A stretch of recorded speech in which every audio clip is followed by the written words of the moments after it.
Oke, Assalamualaikum warahmatullahi wabarakatuh. Selamat pagi semuanya. Ya, Waalaikumsalam warahmatullahi wabarakatuh. Pagi, Bu. ya, bagaimana kabarnya semua, Dek? Waalaikumsalam warahmatullahi Baik, wabarakatuh. Dan Bu. semuanya sehat ya, Baik, Ibu. Bu. Dan kita Baik, Bu. terlindungi Iya, Bu. dari wabah corona ya atau COVID-19. Oke, langsung saja ya. Nah, ini pertemuan pertama kita di farmakognosi 1 ya, di farmakognosi. Nah, farmakognosi adalah mata kuliah persyaratan ya. Mata kuliah persyaratan kalian telah mengikuti mata kuliah sebelumnya yaitu botani farmasi ya. Jadi kalian pernah mengikuti atau memprogram mata kuliah sebelumnya yaitu botani farmasi. Nah, farmakognosi ini adalah mata kuliah dengan 3 SKS ya, diantaranya 2 SKS untuk praktikum dan 1 SKS untuk 2 SKS untuk teori dan 1 SKS untuk praktikum. Nah, farmakognosi ini diampu oleh 2 pengampu yang mana saya sebagai koordinator ya, saya sendiri sebagai koordinator Ibu Fadila Maryam dan pengampu kedua yaitu Ibu Hamdayani. Oke, sebelumnya saya akan memperlihatkan ya RPS atau capaian pembelajaran yang akan kalian ampu selama 1 semester ya. Adapun CPL-nya yaitu yang pertama, mahasiswa harus mengetahui mengenai pendahuluan farmakognosi yang meliputi definisi, sejarah, pengertian, ruang lingkup, dan keterkaitan farmakognosi dengan disiplin ilmu lainnya. Oke, semua jelas kelihatan ya di layarnya? Bu. Oke, Iya, kemudian yang Bu. kedua, mahasiswa mampu menggolongkan, mengetahui cara biosintesis gula dan obat yang mengandung gula, polisakarida, kemudian yang ketiga mengenai glikosida, minyak sirih, lipid, alkaloid, steroid, dan juga hormon ya. Nah, oke. Untuk pertemuan pertama sampai pertemuan ke-7 ya, saya akan menjelaskan mengenai materi-materi tersebut. Kemudian di tengah-tengah penjelasannya nanti, di tengah-tengah pertemuan nanti saya akan memberikan tugas dan juga kita akan berdiskusi ya mengenai materi-materi tertentu ya. Nah, setelah itu ada pertemuan ke-8, yang mana pertemuan ke-8 kita melaksanakan ujian tengah semester atau UTS ya. Kemudian pertemuan ke-9 sampai pertemuan ke-15 akan dibawakan oleh pengampu kedua yaitu Ibu Hamdayani, dan kemudian pertemuan ke-16 ada ujian akhir semester ya atau UAS ya, yang akan diberikan nanti juga oleh Ibu Hamdayani. Oke, dari RPS paham semua ya? Iya, Bu. Oke, selanjutnya saya ingin menyepakati ya antara saya sendiri dan kalian untuk metode nanti penilaian ya, untuk penilaian. Oke, jadi untuk penilaian nanti ya, di mana teorinya ini dari 100% ya, dari 100% itu kita bagi-bagi ya. Ada poin kehadiran 10%, tugas pertama yang akan saya berikan 10%, tugas kedua dari pengampu kedua 10%, kemudian ada diskusi 20%, dan ada meet dari saya sendiri 25%, kemudian nanti ada final test yang akan diberikan dari pengampu kedua, totalnya 25%. Nah, keseluruhan dari poin ini adalah 100% ya. Nah, karena farmakognosi ini terdiri dari 3 SKS, yang mana 2 SKS untuk teori dan 1 SKS untuk praktikum, ya. Jadi untuk teori ada perbandingannya ya, 70/30 ya. Jadi 70% teori dan 30% untuk praktikum ya. Jadi total dari persentase teori ya dikalikan 70%, nah akan mendapatkan nilai A ya. Nah, kemudian akan ditambah dari nilai praktikumnya kita kalikan, total dari nilai praktikum kita kalikan dari 30%, maka dapat nilai B. Jadi nilai A ditambah nilai B maka menghasilkan nilai C ya. Nilai C ini kita lihat ada range-nya ya. Jadi range dari 85 sampai 100 maka akan mendapatkan nilai A. range dari 80 sampai 85 dapat nilai A minus, kemudian range B plus dapat dari 75 sampai 80, kemudian nilai dari 68 sampai 75 dapat nilai B, nilai 65 sampai 68 dapat B minus, kemudian nilai 60 sampai 65 akan mendapatkan nilai C plus, kemudian 55 sampai 60 dapat nilai C, 50 sampai 55 dapat nilai C minus, kemudian 0 sampai 50 dapat nilai error. Oke, karena farmakognosi ini dibarengi dengan praktikum, maka jika nilai praktikumnya error, maka secara otomatis nilai teori juga ikut error, ya.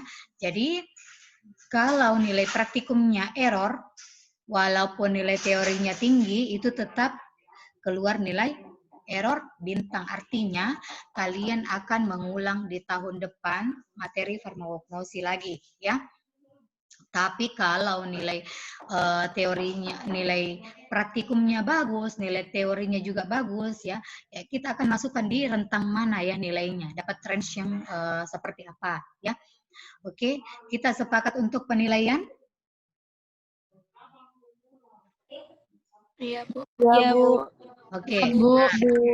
untuk kehadiran, ya, untuk kehadiran, karena kita, saya masih memberikan dispensasi 15 menit, ya, jadi boleh terlambat 15 menit, misalnya kita kan jam 8 pagi, saya masih memberikan dispensasi 8.15, ya, setelah itu nanti aplikasinya saya kunci, jadi hanya yang masuk saja di aplikasi yang ikut kuliah, ya, yang saya anggap hadir, ya.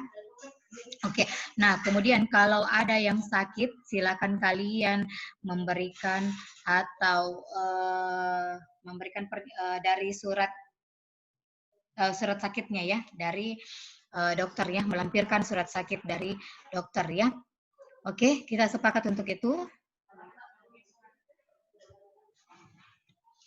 Oke, ya, selanjutnya saya masuk ke teori pertama atau teori pendahuluan.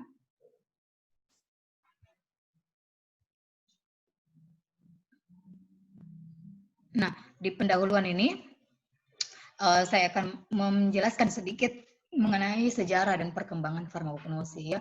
Jadi sejarah farmakognosi itu kurang lebih dari 2.500 tahun sebelum Masehi.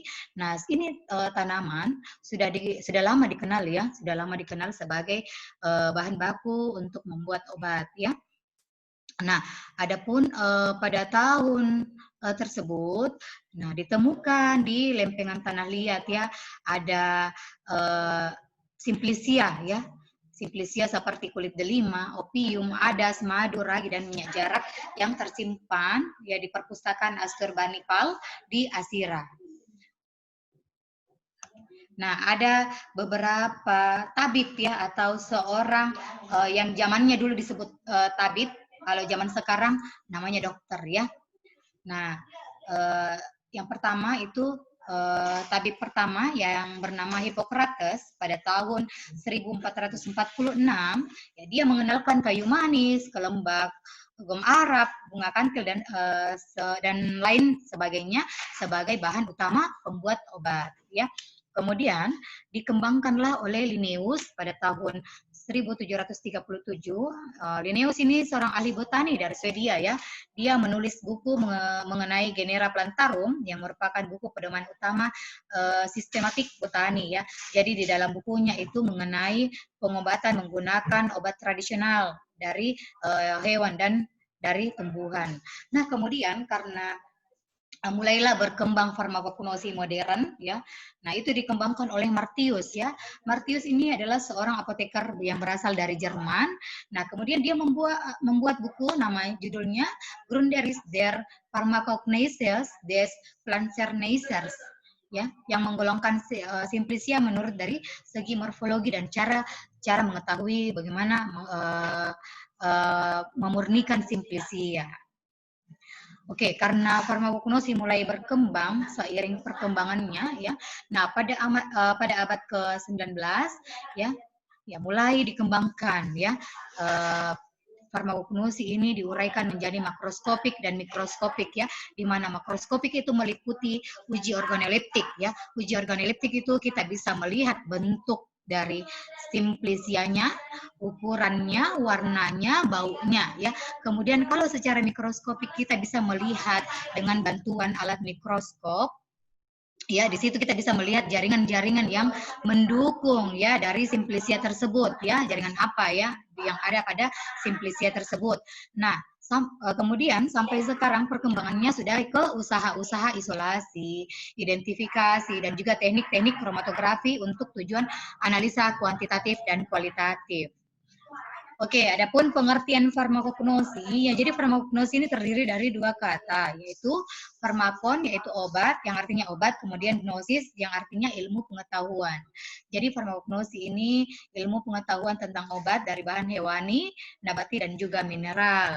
Ya, nah farmakognosi ini merupakan salah satu ilmu yang mempelajari mengenai bagian-bagian tanaman atau hewan yang biasanya kita bisa gunakan sebagai obat alami yang telah mengalami beberapa pengujian ya. Jadi sebelum diberi ke pasien obat ini atau ramuan ini sudah diuji farmakodinamiknya, uji toksikologinya ya, bagaimana toksiknya terhadap tubuh kita, kemudian dilakukan uji biofarmasetik ya. Nah, sebagai contoh ada ada zat aktif ya, kloramfenikol ya, di mana dia dibuat secara sintesa total yang diperoleh dari biakan cendawan atau Streptomyces venezuela.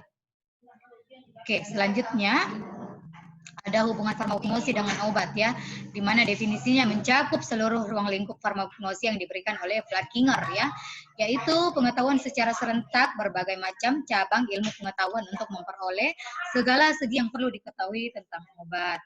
Nah, kemudian ada hubungan farmakognosi dengan botani dan zoologi, ya, di mana simplisi harus mempunyai identitas botani zoologi yang pasti ya. Artinya sudah ditahu untuk penamaan nama Latin dari tanaman tersebut ya, tanaman atau hewan dan kemudian dari mana bisa diperoleh.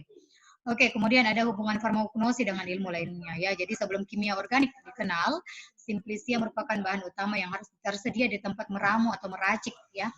Nah, kemudian umumnya diramu atau diracik oleh tabib ya, yang memeriksa si penderita, sehingga dengan cara tersebut farmakognosi dianggap sebagai materia medika. Nah, kemudian simplisia di apotik ini, kemudian dia karena mulai terjadi perkembangan zaman, ya maka simplisia ini terdesak oleh galenika lain ya. Ya, galenika ini contohnya ada sedian-sedian galenik, yaitu tinktur, ekstrak, dan anggur, dan sebagainya. Nah, kemudian setelah itu masuklah kimia organik ya, mulai berkembang, yang menyebabkan makin terdesaknya kedudukan simplisia di apotik-apotik ya. Nah, tetapi hal ini bukan berarti simplisia itu tidak diperlukan lagi ya. Hanya saja dia tergeser dengan obat-obat modern ya, yang biasanya kita kenal sebagai bentuk serbuk, tablet, ataupun ampul. Nah, dari contoh-contoh tersebut maka dapat diketahui bahwa ruang lingkup farmakognosi tidak terbatas pada pengetahuannya tentang simplisia yang tertera pada farmakope ya. Jadi di farmakognosi itu ada juga namanya farmakope herbal ya. Nanti kalian silakan berkunjung ke di perpustakaan ya. Ada beberapa seri ya dari farmakope herbal. Oke, jadi farmakognosi ini meliputi pemanfaatan alam nabati, hewani, dan mineral dalam berbagai aspeknya di bidang farmasi dan kesehatan. Oke, dari pemaparan saya hari ini dipahami ya? Iya, Bu. Iya, Bu. Oke, terima kasih untuk pertemuan hari ini ya. Saya anggap pertemuan hari ini selesai ya. Apakah ada pertanyaan atau sanggahan atau kritik saran dari pertemuan pertama kita?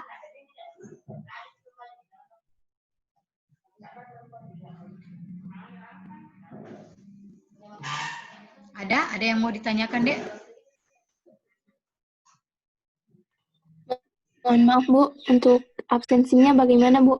Oke, absensinya ya 80% ya, 80% total kehadiran ya. baru bisa mengikuti mid semester dan teori, dan final test.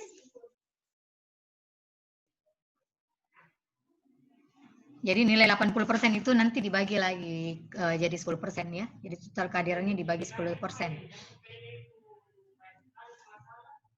Oke? Oke, Nurul? Ya, Bu.